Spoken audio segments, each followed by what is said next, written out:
I'm going to get better at doing this without actually being able to see what I'm doing here. And I'm told that that little blue light on there means that we are live. Yes, and so those of you that have been patient enough to wait, thank you for joining us now. Somebody told me when I celebrated my birthday back in June that there's this thing called the 10-day rule. I kind of like it. She said that the 10-day rule for your birthday means that you can celebrate your birthday for 10 days preceding and up to your birthday, or you can celebrate your birthday from your birthday for 10 days more after your birthday. And I think what she actually said in her email was, because it's you, she said you can just have all 20. And I thought that sounded like a really great idea. It reminded me of when my girls were little. And so occasionally we would have family come into town, because we didn't live close to any of our family, but occasionally we'd have family come into town, like maybe the weekend before or the weekend after, and then we would celebrate the girl's birthday on that weekend. And then, of course, there was the little kid party where you celebrate your birthday. And then, of course, when the actual birthday came, you had to celebrate on the day. So, I mean, how many birthday cakes is that exactly? Is that 3 birthday cakes? Or, Connie says yes. Or is there, can you just slice that cake out, But anyway. So, all that to say that what I'm doing right now is I'm celebrating my anniversary of 2 years of being your pastor for 3 weeks. Okay? So the first 3 Sundays that I was here, I did 3 sermons. They were phrases you're familiar with. Practicing grace was the first one. Seeking God was the next one. And following Jesus was the third one. So here we are. This is week 2. These phrases came from Philippians for me the first time I started unpacking all of them. And so I'm using the text in Philippians chapter 1 today, verses 9 through 11. Last week, we explored the word grace. We practiced some grace. What does that word grace mean? Today, the word love. And this is the text from Philippians chapter 1, starting with verse 9.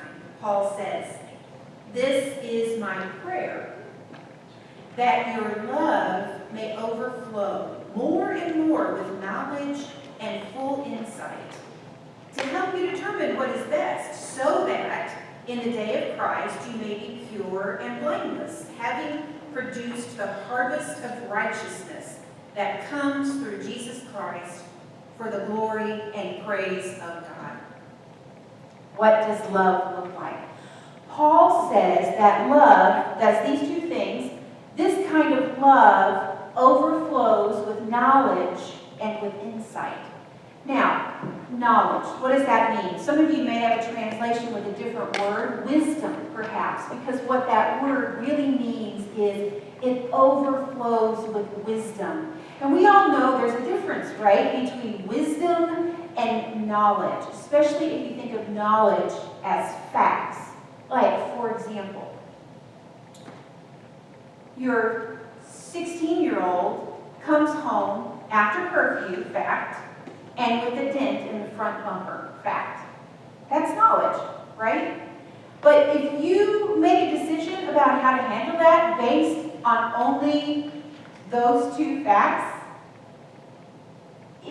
it's highly likely it won't end up being a very wise decision. Because wisdom says, there's more to the story than this that I need to hear. There's more that I need to understand. There's more that I need to gather about this story. Wisdom does not act out of one-sided factual knowledge of that sort. So Paul says, I pray for you that you would have the kind of love that overflows with wisdom or knowledge. But it doesn't stop there, because then you have to make a decision about what to do. Insight, Paul says. This word insight is a word related to what's morally right. So, back to our kids example, if you've raised kids or taught kids or been around kids, it's pretty clear that even kids that come from the same family are very different. I always thought, if you understand how to parent one child, I mean, doesn't that mean you've got to figure it out? And so you think that until you have the second child, right? And so things are not the same. So this insight means that you can judge in this situation what is the morally right thing to do. And that's Paul's prayer. Paul says, I pray that this love, this God that you seek, has this love that can overflow in your hearts. And I pray that that love will overflow with wisdom and discernment. Or my translation says knowledge and insight. So that we can figure out how to live like Jesus lived. How to produce a harvest of righteousness, which means we live in right relationship with God in a way that Jesus lived. Now, the thing with Paul is that you can read all of this, it still feels a little abstract. I mean, really abstract. That word righteousness, what does that really mean? So, we love certain passages that Paul gives us, but so often we need to go back to Jesus to figure out what Paul is trying to tell us. Because Jesus does this really blessed thing. Jesus tells stories. So that abstract concepts become real for us. So, for that story to help interpret Paul, I'm going back to Luke chapter 10. Here in my Bible, that is entitled The Parable of the Good Samaritan. So we are very familiar with this story, the parable of the Good Samaritan. A lawyer comes to Jesus in Luke. This is the way the story unfolds. And the lawyer says to Jesus, "Teacher, what must I do to inherit, eternal life?" Right?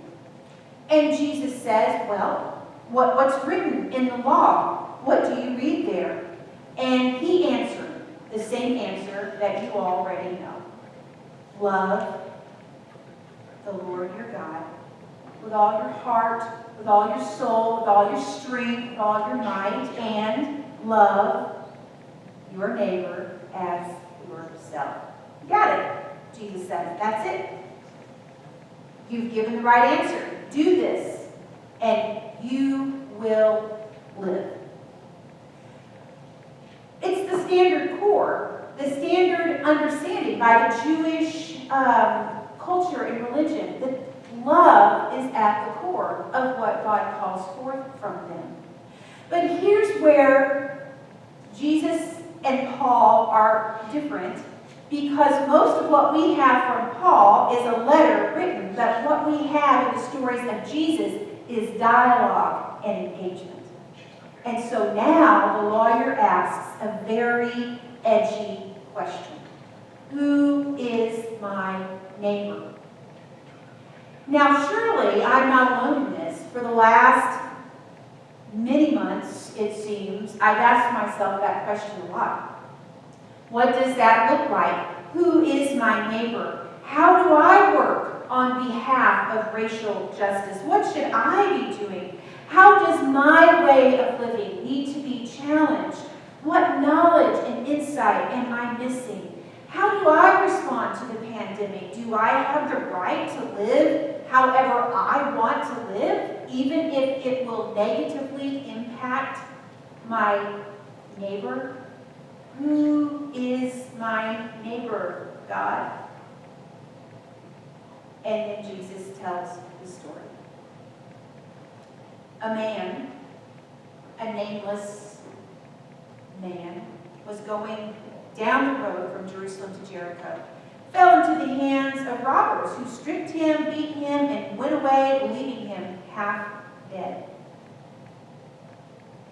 Now by chance a priest was going down that road, and when he saw him, he passed by on the other side. So likewise a Levite, when he came to the place and saw him, passed by on the other side. But a Samaritan, while traveling, came near him. And when he saw him, he was moved with compassion. He went to him, he bandaged his wounds, having poured oil and wine on them. He put him on his own animal, brought him to an inn, and took care of him. The next day, this Samaritan took out 2 denarii, took out his credit card, and he gave it to the innkeeper and said, "Take care of him. And when I come back, I will repay you whatever more you spend." Which of these three do you think was a neighbor to the man who fell into the hands of the robbers? First one, second one, or the third one? The third one, I see, yeah. You got it, Jesus said to him. You notice how Jesus had turned the question around though? The man said, "Who is my neighbor?"